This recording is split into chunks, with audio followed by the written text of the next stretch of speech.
नीना मेस्त्री नाईक यांची निवेदन शैली अजरामर राहील. सुप्रसिद्ध उद्योगपती रवींद्र ओबेरॉय यांचे प्रतिपादन. शिवाजी विद्यापीठातील पत्रकारिता आणि जनसंवाद विभागात नीना मेस्त्री नाईक यांना आदरांजली. आकाशवाणीच्या ज्येष्ठ निवेदिका नीना मेस्त्री नाईक यांच्या आवाजात जादू होती.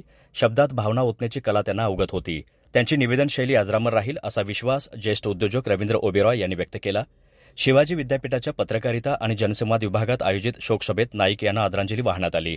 अध्यक्षस्थानी कोल्हापूर आकाशवाणी केंद्राचे संचालक डॉ. सुनील गायकवाड होते. नाईक यांनी 30 वर्षे आकाशवाणीत काम केलं. त्यांनी अनेक लेखक, अभ्यासकांच्या मुलाखती घेतल्या. नवख्या लेखकांना आकाशवाणीचं व्यासपीठ उपलब्ध करून दिलं.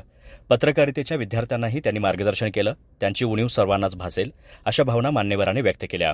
यावेळी पत्रकारिता आणि जनसंवाद विभागाच्या प्रमुख प्राध्यापिका डॉ. निशा पवार, प्राध्यापक डॉ. रणधीर शिंदे, लेखक डॉ. वसंत गायकवाड, वारणा महाविद्यालयाचे प्राचार्य डॉ. प्रताप पाटील, अरुण नाईक, तन्वी नाईक, डॉ. मेघा पानसरे, जनसंपर्क अधिकारी आलोक चत्राटकर, आरजे मनीष आपटे, आरजे ओंकार, घोडावत विद्यापीठाच्या पत्रकारिता विभागाचे प्रमुख जयप्रकाश पाटील, ज्येष्ठ अभिनेते डॉ. श्रीहरी देशपांडे, तेजस्विनी देसाई, डॉ. शिवाजी जाधव, सुमेधा साळुंखे, प्रसाद ठाकूर यांनी भावना व्यक्त केल्या.